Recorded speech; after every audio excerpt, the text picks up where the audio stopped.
ఇక్కడ మరో వార్త చూసొచ్చు. హెడ్ ఆఫీస్లో కనిపించిన గురుకుల సెక్రటరీ, తన కార్యాలయం ఓ చోట, డ్యూటీ మాత్రం మరో చోట. అడ్మిషన్ల కోసం స్టూడెంట్స్ పేరెంట్స్ ప్రదక్షిణలు. ఇక్కడ గురుకులాల సెక్రటరీ అక్కడ అసలు ఆఫీస్లో ఉండట్లేదట.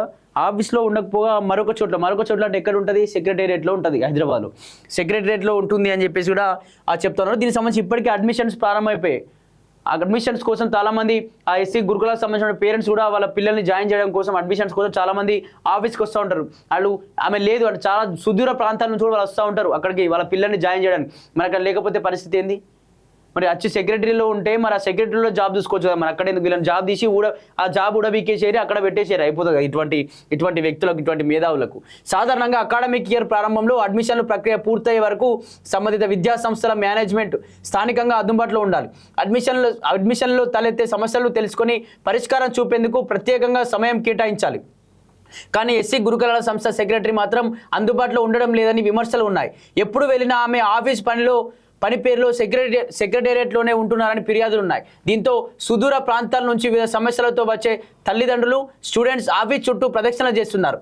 ఆఫీస్ చోట, డ్యూటీ మరో చోటంట. ఎస్సీ గురుకులాల సంస్థలకు రెగ్యులర్ సెక్రటరీగా ఉన్న ఐఏఎస్ అధికారి విజయేంద్ర బోయి సెలవుల నుంచి వచ్చిన తర్వాత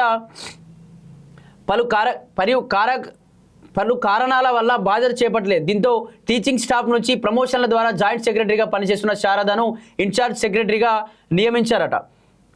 అప్పటి నుంచి ఆమె ఏం చేస్తుందట అంటే అసలు అక్కడికి రావట్లేదట. మొత్తం సెక్రటరీలోనే ఇక్కడ దీనికి సంబంధించి ఇక్కడ గురుకులాలకు సంబంధించి సెక్రటేరియట్లోనే ఉంటున్నానని చెప్పేసి అందరికీ చెప్తూ అక్కడే ఉంటుందట. అయితే అకాడమిక్ ఇయర్ ప్రారంభంలో అడ్మిషన్ల కోసం నిత్యం వందలాది పేరెంట్స్, స్టూడెంట్స్ సుదూర ప్రాంతాల నుంచి హెడ్ ఆఫీస్ వస్తుంటారు.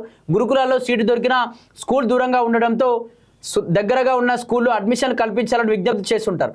ఇంకొందరు తాము ఎంపిక చేసుకున్న స్కూల్స్లో సౌకర్యాలు లేవని ఇతర స్కూల్ను అడ్మిషన్స్ మార్చాలని అడుగుతుంటారు. ఇలా ప్రతినిత్యం వందలాది మంది స్టూడెంట్స్, పేరెంట్స్ వెంట పెట్టుకొని హెడ్ ఆఫీస్కు వస్తారు. ఈ సమస్యలను సెక్రటరీ స్థాయి అధికారి మాత్రమే పరిష్కరించాలని, కానీ సెక్రటరీ హెడ్ ఆఫీసులో అందుబాటులో ఉండడం లేదని ఫిర్యాదులు వస్తున్నాయి. ఆమె ఉదయం ఆఫీస్కు వచ్చి పిల్లల వెల్కమ్ కిట్స్ సంబంధించిన పని ఉందంటూ సెక్రటేరియట్కు వెళ్ళడం పరిపాటిగా మారిందని కామెంట్స్ వస్తున్నాయి.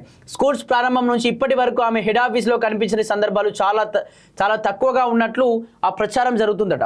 ఇక ఏం చెప్తున్నారంటే దీనికి సంబంధించి మాజీ ఐపీఎస్ని తీసేసి మేము శారద అనేటువంటి వ్యక్తిని ఇక్కడ పెట్టిరంట. ఆ పెట్టినప్పటి నుంచి ఎప్పుడు కూడా తక్కువ సమయం మాత్రమే ఇక్కడ కనిపిస్తూ ఉంది హెడ్ ఆఫీస్లో. హెడ్ ఆఫీస్కి చాలా మంది సుదూర ప్రాంతాల నుంచి వాళ్ళ పిల్లల్ని వెంట పెట్టుకుని వచ్చి వాళ్ళు ఉంటున్నటువంటి స్కూళ్ళలో కావచ్చు, వాళ్ళు ఉంటున్నటువంటి ఆ గురుకులాల హాస్టల్లో కావచ్చు ఫెసిలిటీ సరిగా లేవు, మా పిల్లలు ఈ విధంగా ఇబ్బందులు పెడతా ఉన్నారు, లేకపోతే ఆ ఫీజుల విషయంలో ఇట్లా ఇబ్బంది జరుగుతుందని చెప్పేసి వాళ్ళ యొక్క ఆవేదన కావచ్చు, వాళ్ళ యొక్క సమస్యలను చెప్పడానికి డైరెక్ట్ హెడ్ ఆఫీస్కే వస్తారు. అటువంటి సుదూర దాదాపు 100 కిలోమీటర్లు 150 కిలోమీటర్ల నుంచి వచ్చినటువంటి విద్యార్థులు మీరు కలవకుండా వాళ్ళను ఆగి, లేకపోతే మళ్ళీ ఇప్పుడు 150 కిలోమీటర్ల నుంచి వచ్చి వాళ్ళు దాదాపు 5-6 గంటలు మీకోసం ప్రయాణం చేస్తూ వస్తూ అది కూడా ఇప్పుడు మీరు 11 గంటలకు మిమ్మల్ని కలవాలంటే వాళ్ళు 11-12 గంటల వరకు ఇక్కడ ఉండాలంటే వాళ్ళు పొద్దున ఇంటి దగ్గర నుంచి 4 గంటలకే లేకపోతే 3 గంటలకే వెళ్ళాలి, లేకపోతే అర్ధరాత్రే వచ్చి ఆ ప్రదేశంలో ఉన్నటువంటి మీరు ఎక్కడైతే ఉంటారో ఆ ప్రదేశంలో రూమ్ తీసుకొని ఉండాల్సిన పరిస్థితులు ఉంటాయి. అటువంటి వ్యక్తులకు మీరు కలవకుండా వాళ్ళ సమస్యలను తెలుసుకోకుండా అసలు గురుకుల హాస్టల్లో ఏం జరుగుతుందని చెప్పేసి మీరు తెలియకుండా అసలు మీరు ఎవరి కోసం పనిచేస్తున్నట్టు, మరి పేరెంట్స్ మీరు అసలు విద్యార్థుల కోసమే ఎస్సీ గురుకులాల కోసం పనిచేస్తున్నట్టు, లేకపోతే సెక్రటేరియట్లో సీఎం రేవంత్ రెడ్డి లేకపోతే రాజకీయ నాయకుల కోసం మీరు అక్కడ తొత్తులుగా మరి పనిచేస్తా ఉన్నారా అర్థం కాని పరిస్థితులు. మరి సెక్రటేరియట్లో ఎవరికైనా పని ఉంటుంది, వెళ్ళామా వచ్చామన్నట్టు ఉండాలి. కానీ మొత్తం అక్కడే తిష్ట వేసుకొని కూర్చుంటే మరి ఇక్కడ హెడ్ ఆఫీస్లో ఎవరు కూర్చున్నట్టు ఒక ఖాళీ చైర్ వేసుకొని కూర్చుంటే ఇక్కడ ముందట వాళ్ళ సమస్యల పత్రాన్ని మొత్తం ఇంతలా జోడించి పెట్టి వెళ్తా ఉంటే మా సమస్యలు మీరు ఎప్పుడు పరిష్కరిస్తారు? గురుకులాల విద్యార్థుల యొక్క సమస్యలు ఎప్పుడు పరిష్కరిస్తారు? చాలా మంది బాలికలకు చాలా మంది ఇబ్బందులు పడతా ఉంటారు, వాళ్ళ కోసం మీరు ఎప్పుడు అండగా ఉంటారు. అధికారుల మధ్య గ్యాప్. హెడ్ ఆఫీస్లో సెక్రటరీ అందుబాటులో ఉండకపోవడంతో ఇతర అధికారులు పిల్లల సమస్యల పరిష్కారంపై ఫోకస్ పెట్టలేదని ప్రచారం జరుగుతున్నది. అడ్మిషన్ల విభాగానికి చెందిన అధికారులు, పేరెంట్స్, స్టూడెంట్స్ ఇస్తున్న వినతి పత్రాలు తీసుకోవడం తప్ప సమస్యలు పరిష్కరించలేదని ఆరోపణలున్నాయి. దీంతో బాధితులు సుదూర ప్రాంతాల నుంచి హెడ్ ఆఫీస్కు వారంలో 2 రోజులు 3 రోజులు వస్తున్నట్టు తెలుస్తున్నది. ఇన్ఛార్జ్ సెక్రటరీగా ఉన్న శారదకు హెడ్ ఆఫీసులో పనిచేస్తున్న ఇతర అధికారుల మధ్య గ్యాప్ ఉందని, ఆ ఎఫెక్ట్ అడ్మినిస్ట్రేషన్పై పడుతోందని అభిప్రాయాలు ఉన్నాయి. మొన్నటి వరకు జాయింట్ సెక్రటరీ హోదాలో తమతో పాటు పనిచేసిన అధికారులకి ఇన్ఛార్జ్ సెక్రటరీ బాధ్యతలు ఇవ్వడాన్ని జీర్ణించుకోలేని అధికారులు ఆమెకు సహకరించడం లేదని టాక్ ఉంది. అందుకే హెడ్ ఆఫీస్కి వచ్చే పిల్లల సమస్యలు పరిష్కరించడం లేదని చర్చ జరుగుతున్నది. ఇక్కడ గురుకుల సెక్రటరీ హెడ్గా ఉన్నటువంటి శారదా గారు హెడ్ ఆఫీస్కి రాకపోవడం, ఓన్లీ సెక్రటేరియట్లోకే పరిమితం అయిపోవడం వల్ల, తక్కువ టైం ఇక్కడికి రావడం వల్ల సుదూర ప్రాంతాల నుంచి వచ్చిన వాళ్ళు వారానికి 2-3 సార్లు ఇక్కడికి రావడం, ఇక్కడికి వచ్చిన వేరే అధికారులతో మాట్లాడుతుంటే కూడా ఆ శారదా గారితో అధికారులకి గ్యాప్, అంటే ఆమె ఎక్కువగా సెక్రటేరియట్లోనే ఉంటుంది కాబట్టి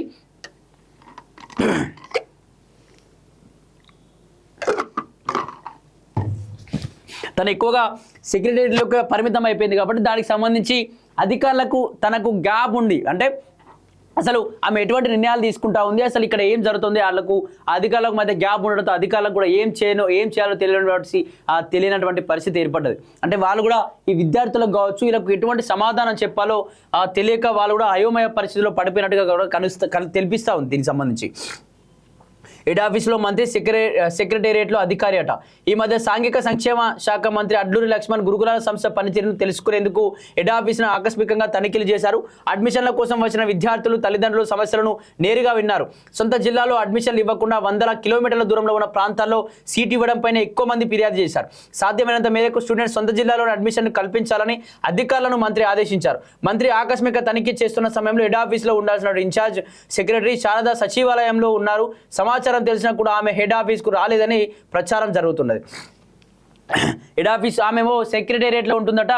ఇక్కడ మంత్రి ఎస్సీ గురుకులాలకు సంబంధించినటువంటి మంత్రి అడ్లూరి లక్ష్మణ్ మాత్రం హెడ్ ఆఫీస్లో చుట్టూ తిరుగుతున్నాడట. ఆమె ఇతను హెడ్ ఆఫీస్లో కూర్చుంటే ఆమె సెక్రటేరియట్లో ఉంటుందట. అసలు మంత్రి ఇక్కడ చెకింగ్కి వస్తా ఉన్నాడు, హెడ్ ఆఫీస్లో అన్ని చెక్ చేస్తా ఉన్నాడు అని చెప్పేసి అధికారుల నుంచి ఆమెకు సమాచారం వచ్చినా మరి పట్టించుకోవట్లేదట. మరి నిజంగా మంత్రి అంటే ఈమెకు గౌరవం లేదా, లేకపోతే ఈమె ప్రత్యేకంగా ఈమెకు సపరేట్ రాజ్యాంగం ఉందా, లేకపోతే రేవంత్ రెడ్డి ప్రభుత్వానికి ఏమైనా వ్యతిరేకంగా ఏమైనా పోవాలనుకుంటుందా, లేకపోతే ఈమెకు ఎస్సీ పిల్లలంటే నచ్చదా, ఎస్సీ గురుకులాలు అంటే నచ్చదా, లేకపోతే ఈమె కుల వివక్ష ఏమైనా ఉందా, అసలు ఏం చేద్దాం అనుకుంటుందని చెప్పేసి ఈమెను ఖచ్చితంగా ఒకసారి ఆలోచన చేసి మంత్రి అడ్లూరి లక్ష్మణ్ గారు ఈమె ఖచ్చితంగా కఠిన శిక్షలు విధించాలి. ఈమె ఖచ్చితంగా ఇటువంటి వ్యక్తులు, పని చాతగానే వ్యక్తులు ఖచ్చితంగా పనిలో తీసేయండి. ఇప్పుడు ఒక వ్యక్తిని మనం అక్కడ సెక్రటేరియట్ రిపీట్ దీనికి సంబంధించి ఆ హోదాలో పెట్టామంటే, ఆమెను ఒక హెడ్ హోదాలో పెట్టామంటే, గురుకులాలకు సంబంధించి హెడ్గా ఆమెను ఒక చైర్లో కూర్చోబెట్టామంటే ఆ వ్యక్తిని ఖచ్చితంగా ప్రజలకు అక్కడ ఉన్నటువంటి ఎస్సీ గురుకులాల పిల్లల కోసం పెట్టారు కాబట్టి వాళ్ళ గురించి ఆలోచించాలి. సమస్యలు ఏమున్నాయి, గురుకులాల్లో ఎటువంటి ఫెసిలిటీస్ ఉన్నాయి, పిల్లలు ఏమైనా ఇబ్బందులు పడుతారు, ఈ విధంగా సమీక్షలు ఉండాలి.